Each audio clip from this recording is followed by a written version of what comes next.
पद्मिनी आप सभी का नक्षत्र ज्योत में स्वागत करती हूँ। आज मैं आपको मल मास, अधिक मास अर्थात पुरुषोत्तम मास के बारे में बताने जा रही हूँ। यह 18 सितंबर 2020 से 16 अक्टूबर 2020 तक रहेगा। हिंदू कैलेंडर में हर 3 साल में एक बार एक अतिरिक्त माह का प्राकट्य होता है, जिसे अधिक मास, मल मास या पुरुषोत्तम मास के नाम से जाना जाता है। हिंदू धर्म में इस माह का विशेष महत्व है। संपूर्ण भारत की हिंदू धर्मपरायण जनता इस पूरे मास में पूजा पाठ, भागवत शक्ति, व्रत, उपवास, जप या योग आदि धार्मिक कार्यों में संलग्न रहते हैं। ऐसा माना जाता है कि जो यह अधिक मास में किए गए धार्मिक कार्यों का किसी भी अन्य माह में किए गए पूजा पाठ से 10 गुना अधिक फल मिलता है।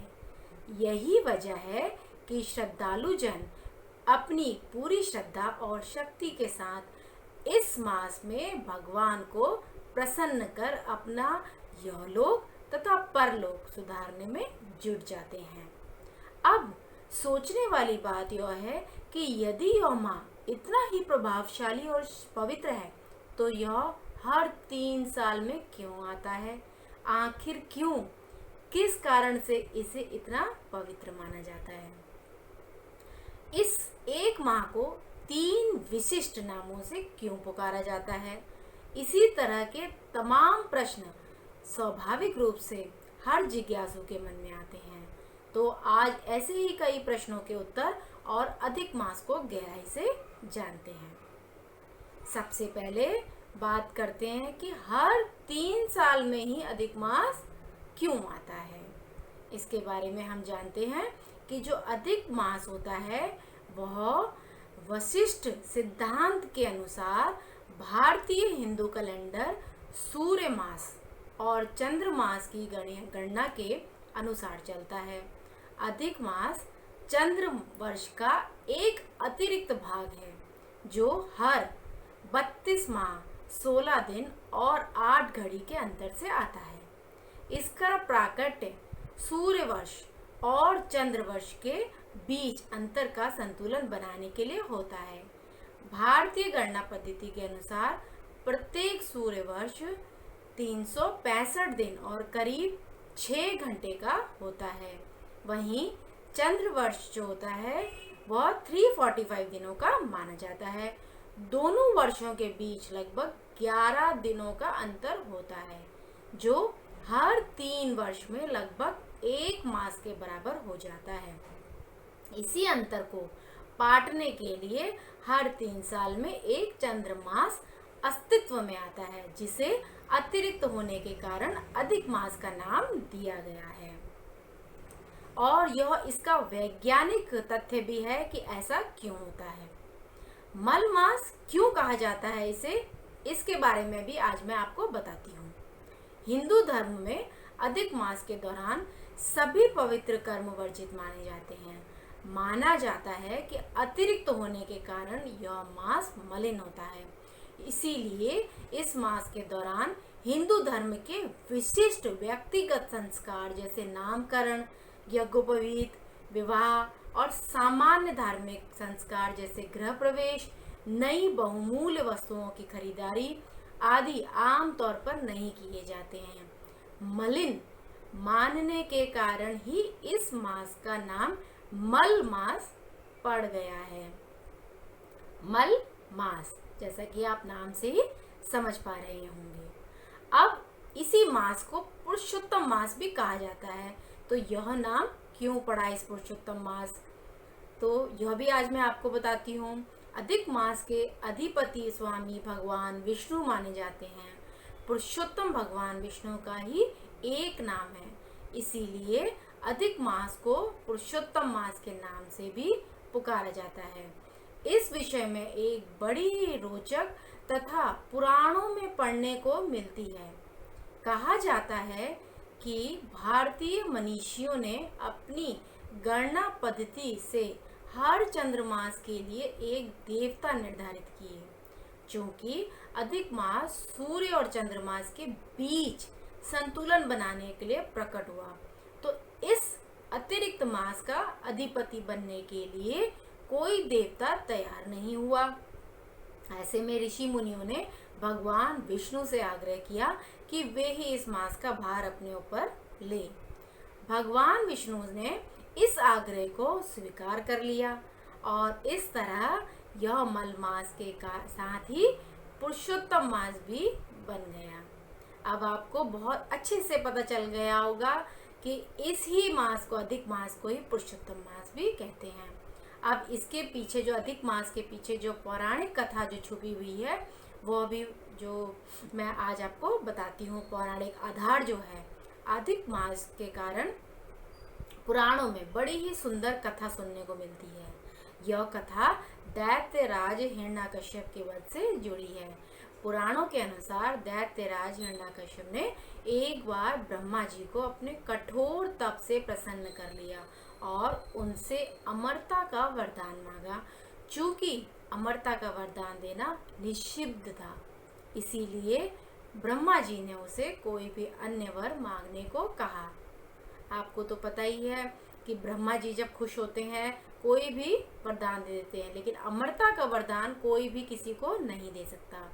तब हिरण्यकश्यप ने वर मांगा कि उसे संसार का कोई नर, नारी, पशु, देवता या असुर ना मार सके, वह वर्ष के 12 महीनों में मृत्यु को प्राप्त ना कर पाए।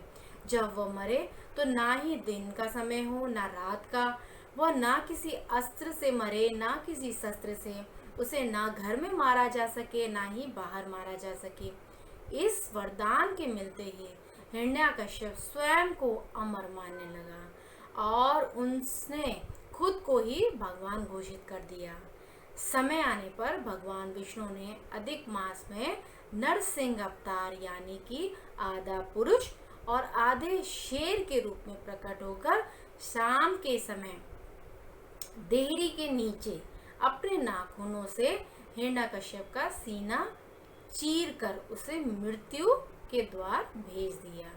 जब जिसका समय निश्चित है तभी वो काम होएगा। अब अधिक मास का महत्व क्यों है ये भी मैं आपको बताती हूँ। अधिक जो मास है वह हिंदू धर्म के अनुसार प्रत्येक जीव पंच महाभूतों से मिलकर बना है। आप सभी यह बात जानते हैं। इन पंच महाभूतों में जल, अग्नि, आकाश, वायु और पृथ्वी सम्मिलित हैं। अपनी प्रकृति के अनुरूप ही ये पांचों तत्व प्रत्येक जीव की प्रकृति न्यूनाधिक रूप से निश्चित करते हैं। अधिक मास में समस्त धार्मिक कृतियों, चिंतन मनन, ध्यान, योग आदि के माध्यम से साधक अपने शरीर में समाहित इन 5 तत्वों में संतुलन स्थापित करने का प्रयास करता है। इस पूरे मास में अपने धार्मिक और आध्यात्मिक प्रयासों से प्रत्येक व्यक्ति अपनी भौतिक और आध्यात्मिक उन्नति और निर्मलता के लिए उन्नत रहता है। इस तरह अधिक मास के दौरान किए गए प्रयासों से हर व्यक्ति हर 3 साल में स्वयं को बाहर से स्वच्छ कर परम निर्मलता को प्राप्त कर एक नई ऊर्जा से भर जाता है। ऐसा माना जाता है कि इस दौरान किए गए प्रयासों से समस्त कुंडली दोषों का भी निवारण हो जाता है। अब मैं आपको बताती हूँ कि जैसा कि मैंने आपको बता ही दिया है कि अधिक मास में क्या करना उचित होता है, एक बार मैं और आपको अच्छे से बता देती हूँ। आमतौर पर अधिक मास में हिंदू श्रद्धालु व्रत, उपवास, पूजा पाठ, ध्यान, भजन, कीर्तन, मनन को अपनी जीवनचर्या बनाते हैं। पौराणिक सिद्धांतों के अनुसार इस मास के दौरान यज्ञ, हवन के अलावा श्रीमद् देवी भागवत, श्री भागवत पुराण, श्री विष्णु पुराण, भविष्योत्तर पुराण आदि का श्रवण, पठन, मनन विशेष रूप से फलदायी होता है। अधिक मास के अधिष्ठाता भगवान विष्णु हैं। इसलिए इस पूरे समय में विष्णु मंत्रों का जाप विशेष लाभकारी होता है। ऐसा माना जाता है कि अधिक मास में विष्णु मंत्र का जाप करने वाले साधकों को भगवान विष्णु स्वयं आशीर्वाद देते हैं, उनके पापों का शमन करते हैं और उनकी समस्त इच्छाएं पूरी करते हैं। अब जानते हैं कि जो ये खर मास में क्या नहीं करना चाहिए। एक बार और मैं आपको अच्छे से बता देती हूँ। कोई भी जो नई वस्तु है, ठीक है, जैसे कि घर, कार इत्यादि ना खरीदें। घर के निर्माण का जो कार्य है और गृह प्रवेश है, घर का कार्य का उसको शुरू करवाना, गृह प्रवेश करना, ना ही उससे संबंधित कोई भी सामान उस आपको इस मास में खरीदना है।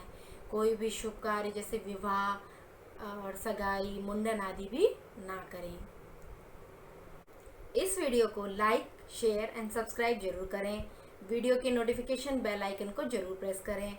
इस वीडियो के डिस्क्रिप्शन बॉक्स में आपको फेसबुक पेज, पॉडकास्ट और इंस्टाग्राम्स के लिंक्स मिल जाएंगे। आप वहां से भी जाके लाइक एंड शेयर कर सकते हैं।